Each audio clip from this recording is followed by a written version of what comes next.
Good evening. Welcome to our Bible study once again.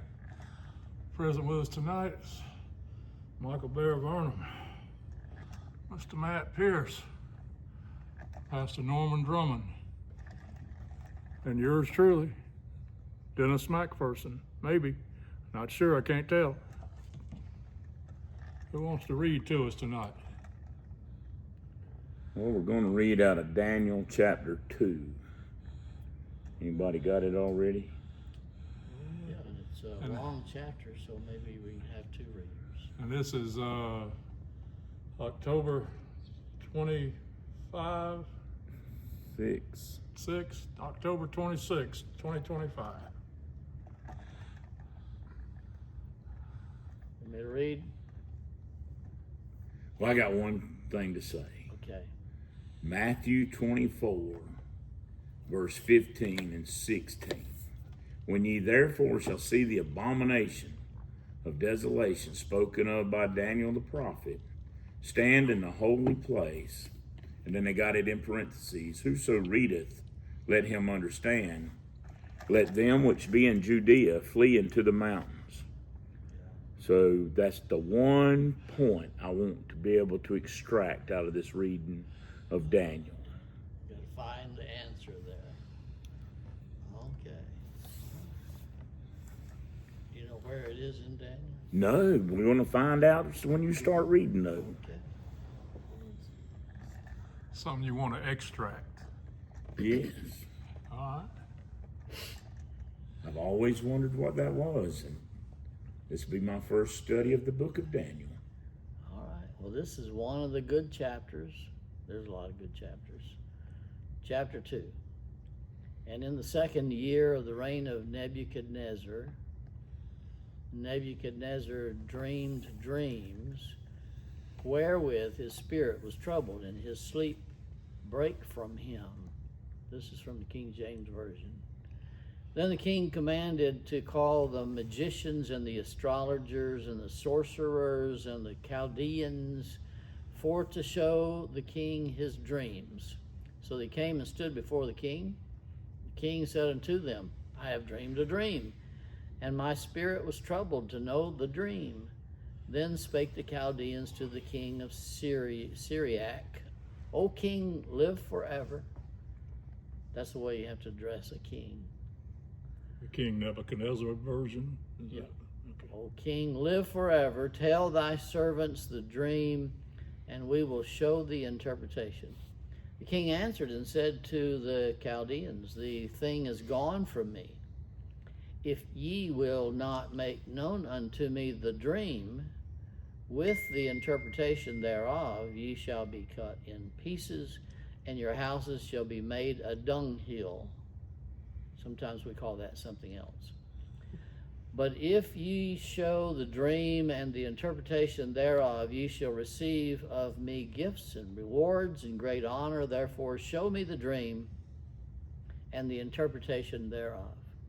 They answered again and said, let the king tell his servants the dream, and we will show you the interpretation of it.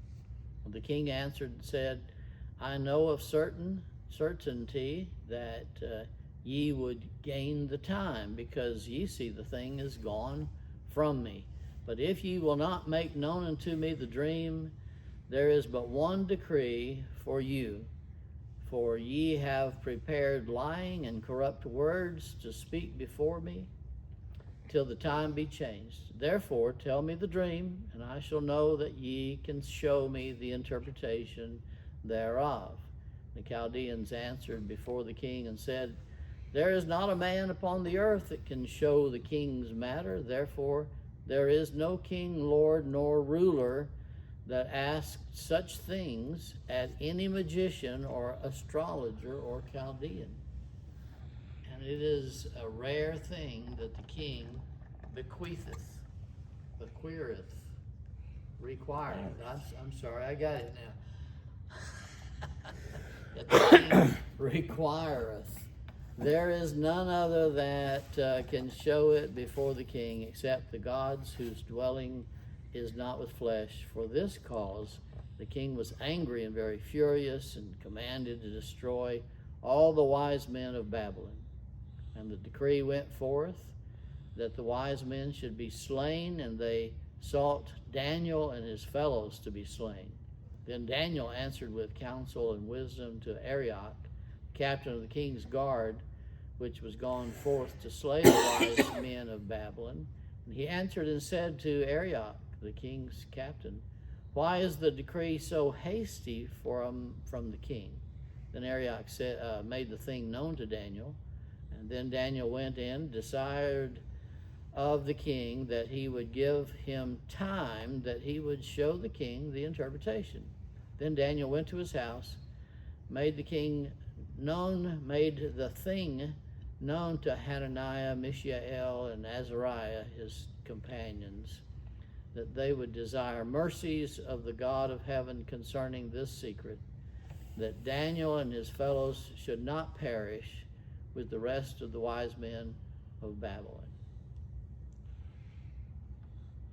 It's a good time not to be a wise man, huh? Then was the secret revealed unto Daniel in a night vision. Then Daniel blessed the God of heaven. Daniel answered and said, "Blessed be the name of God forever and ever, for wisdom and might are his. And he changeth the times and the seasons. He removeth kings and setteth up kings. He giveth wisdom unto the wise, and knowledge to them that know understanding. He revealeth the deep and secret things. He knoweth what is in the darkness, and the light dwelleth with him. I thank thee and praise thee, O thou God of my fathers, who hast given me wisdom and might, and hast made known unto me now that we desired of thee, for thou hast now made known unto us the king's matter." Therefore Daniel went in unto Arioch, whom the king had ordained to destroy the wise men of Babylon. He went and said thus unto him, "Destroy not the wise men of Babylon. Bring me in before the king, and I will shew them unto the king the interpretation." Then Arioch brought Daniel before the king in haste, and said thus unto him, "I have found a man of the captives of Judah, that will make known unto thee, king, the interpretation." The king answered and said to Daniel, whose name was Belteshazzar, "Art thou able to make known unto me the dream which I have seen, and the interpretation thereof?" Daniel answered in the presence of the king, and said, "The secret which the king hath demanded cannot the wise men, the astrologers, the magicians, the soothsayers show unto the king. But there is a God in heaven that revealeth secrets, and maketh known to the king Nebuchadnezzar what shall be in later days. Thy dream and the visions thy had upon thy bed are these. As for thee, O king, thy thoughts came into my mind upon thy bed, what should come to pass hereafter, and he that revealeth secrets maketh known to thee what shall come to pass. But as for me, this secret is not revealed to me, for any wisdom that I have more than any living, but for their sakes that shall make known to the interpretation to the king, and that thou mightest know the thoughts of thy heart. Thou, O king, sawest, and behold, a great image.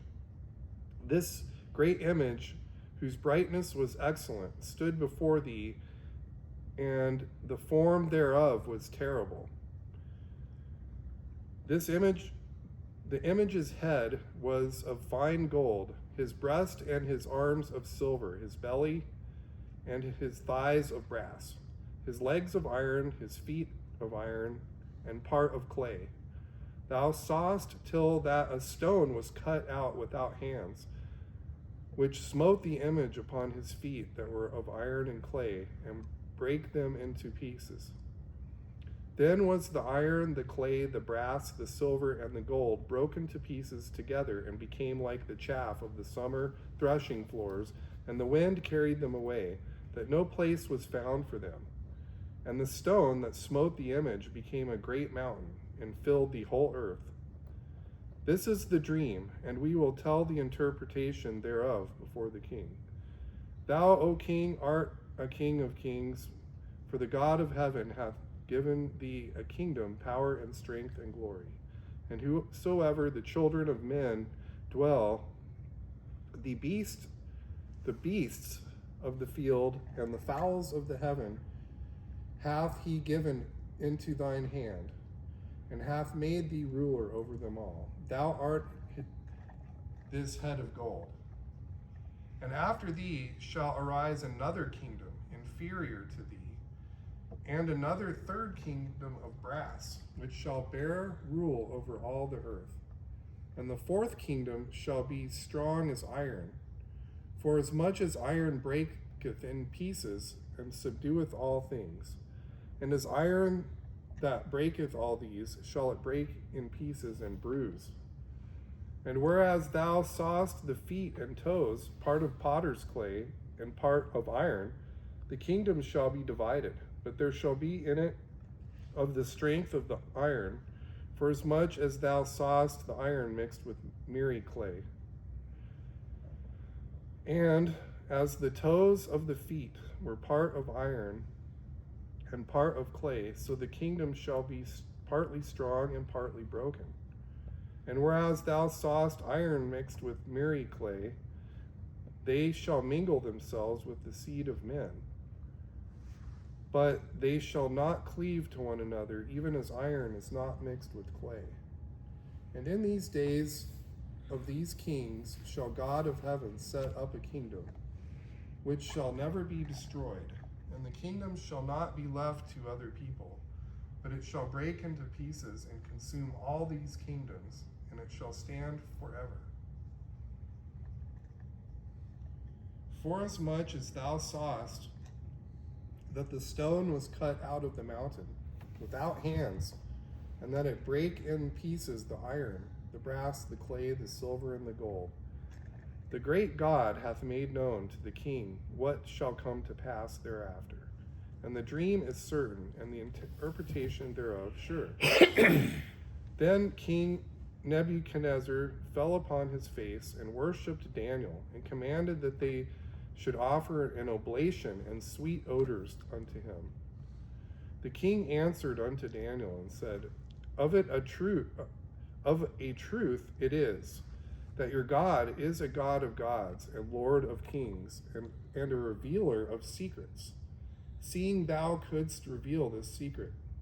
Then the king made Daniel a great man, and gave him many great gifts, and made him ruler over the whole province of Babylon, and chief of the governors over all the wise men of Babylon.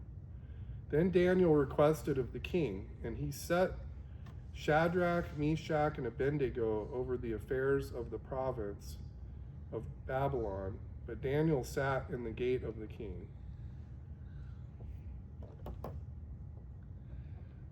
And that was the reading of chapter 2. We might be at the iron and clay era. Could be.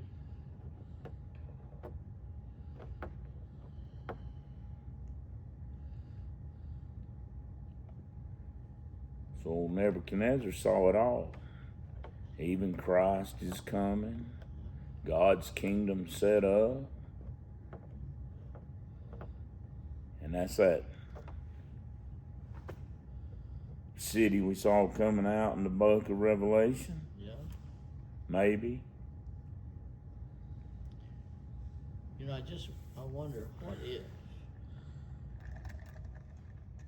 I mean, the vision that Nebuchadnezzar had was of this statue, this man, and these different elements.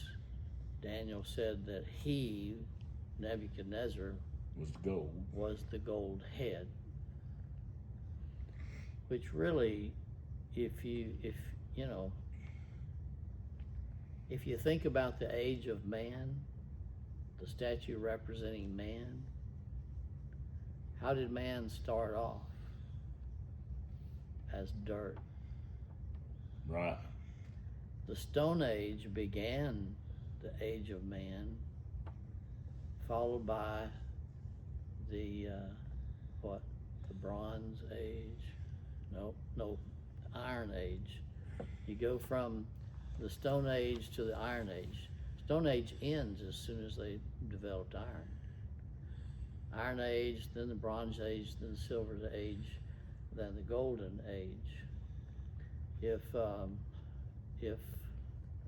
God wanted to appeal to now this, nobody else will tell you this version of this. I'm just saying, looking at the age of man and this statue representing man, really the ages that we call them in our history books, the Stone Age, the Iron Age, the Bronze Age, that's the way it goes. If old Daniel had said to Nebuchadnezzar, now, this iron part of the statue represents you. One of these days we're going to get to the Golden Age. Well, that would have not appealed to his ego very much. So he starts off by explaining, yeah, you're the golden head, worthy of our praise. Now, Trump has already told us when the Golden Age is starting. No, we won't go there. So you think Daniel fluffed him up a bit? No, I just wonder if there's not two ways of looking at this. I think Daniel told Nebuchadnezzar what Nebuchadnezzar wanted to hear, and God told Nebuchadnezzar what Nebuchadnezzar wanted to hear. What it was safe to tell him. That's right. But we can see in that statue this progression. Are we going to progress as humans eventually to a golden age, or are we just deteriorating through these ages from the gold to the silver to the I don't really see the ages going backwards. Digressing. Are we digressing? We're not going to the golden age. We're getting worse and worse. Well, that's our the lifespan has shortened. The knowledge that we once possessed has diminished, even though we got more knowledge. How many of us can take a staff and turn it into a snake? How many of us can control a staff that was thrown on the ground that ate all the snakes? I mean, if you read the Bible and you take it at face value, what it says, that last age right there is never ending, where the clay mixes with the mire or the iron mixes with the mire. Right. That never ends, because that's God's kingdom. We're that. Wouldn't you see God's kingdom as the golden age? Well, the golden age was the garden. But not Nebuchadnezzar. See, all of that, the garden and all that, was long before. He now tells Nebuchadnezzar that the golden head represents him. He might have been the first one that, I don't know. I don't know. have no earthly idea. I've just often wondered if it's not possible to see it, the statue, in both ways. Possibly. Yeah. If you can't see mankind as progressing toward that golden age rather than retreating from it. It's just a thought. Maybe it's both. Because he is the Alpha and the Omega. So if he wanted to say, I'm beginning here, and this is where I'm going to end. This is where I end, and this is where I'm going to begin. You'd be right there.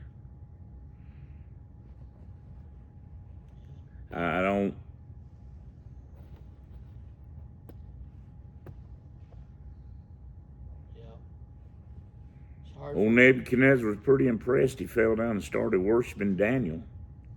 And then turned around and had the whole kingdom worship him. Worship Nebuchadnezzar. That's where Shadrach, Meshach, and Abednego get into trouble later on. That's another story. But I don't know, it's just hard for me to see the stone and the mud as being the kingdom of God.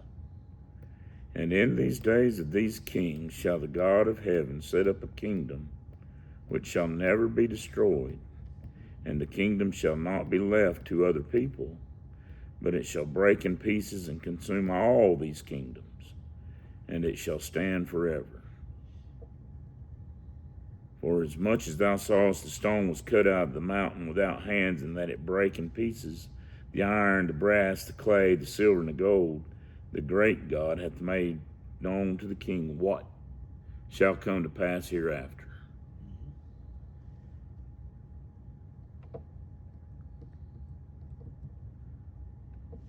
It If you- certainly pleased Nebuchadnezzar. He was happy to hear all of that. He didn't care about what the feet were doing, that he's the head. Do you think that that was one of the times where the fallen angels was revealing to men, or the fallen angels still revealing secrets to them during Nebuchadnezzar's time? And they thought that they had figured something out, but God had another move, and they didn't know at that time about Jesus Christ coming as the Son to set up God's kingdom and to forgive mankind and to make the way possible for reconciliation. I don't know. Looking at verse 43 is kind of interesting. I don't know, but that's what come on me. Yeah. Well, no, you were saying that. Read verse, if you don't mind, or I'll read it. 43. Because it kind of, and I was perplexed by it, but maybe that's what you, was the interpretation.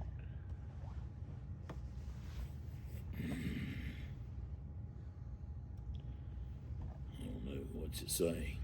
About the angels and And whereas thou sawest iron mixed with miry clay, they shall mingle themselves with the seed of men, but they shall not cleave one to another, even as the iron is not mixed with clay.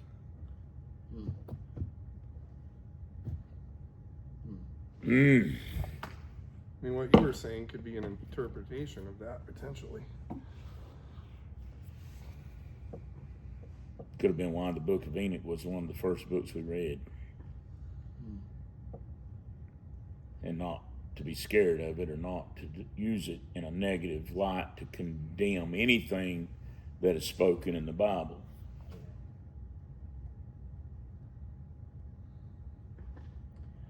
I don't know, but there's the dream. The amazing thing, of course, there is that here he has a dream. He's not going to tell you what the dream was. He doesn't even remember what the dream He was. can't remember. He can't remember his own dream. And so these magicians and these others, wise men, it's like, how in the world could anybody just I mean, tell they you were what- smart enough to be able to reason that out. So how am I going to tell you something that you dreamed and you're not going to tell me what it was? And you don't even remember what it was. But it did display what an awesome God we serve and how powerful He is and how He can use those that commit to Him and serve Him. Right. So, I mean, yeah. I mean, with this one event, Daniel becomes, above all the other wise men, as well known, and the king respecting him highly. So God is protecting these Jews who now have moved from the Holy Land out to Babylon. They've been transported to Babylon. They're in captivity, and in captivity, being captives to a pagan nation, God is still there taking care of them. He's still And here protecting today. them. waiting on us to turn back to him and make it one nation under God, which it really never has been, because it's not just one nation when you look at all the reservations, and they're nations of their own. And if you look at the Hutterites, and they're a nation of their own. So really, we've never really been one nation under God, because there's so many nations within our borders. I didn't know that. I learned that in my journeys. You know, the Navajo Nation, you know. I mean, it's, Yeah, many nations. but I think we need to really turn back to one nation under God. And I think America should realize, like they wanted to, from what I've read, that Jesus Christ is Americans' king. Yeah. There is no other king for us.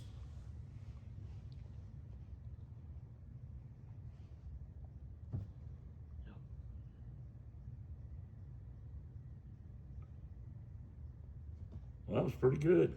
It's interesting how he talks. Well, this is just another example of him, people getting information from God through dreams, you know. Yes. So, because people say, well, how does God talk to me?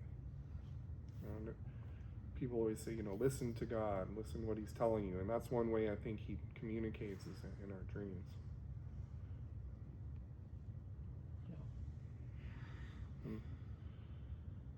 Yeah, we talked just a couple of weeks ago at church about Jacob's dream, where he saw the angels ascending and descending on the ladder into heaven and down to earth. Yeah, there are times when those dreams have great meaning that God wants us to hear, to know. That doesn't mean that every dream has meaning, but some dreams do, and God can and does right here with with the story of Daniel. What about the verse you read before we started, Bear? I didn't see that. Was that later on? Matthew 24, Oh, Matthew. 15 and 16. Okay. Because when you're reading the New Testament and you get there, you're supposed to understand that. And I never really understood it, and I just kept reading. But now we're having a study of Daniel amongst a group. Maybe we'll figure that out. Okay. So it's something to just keep an eye out for, like any kind of clues as to what it means.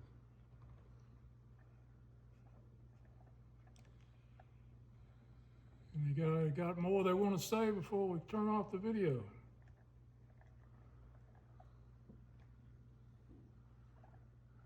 Any other thoughts as we close out? All right then, well, good night.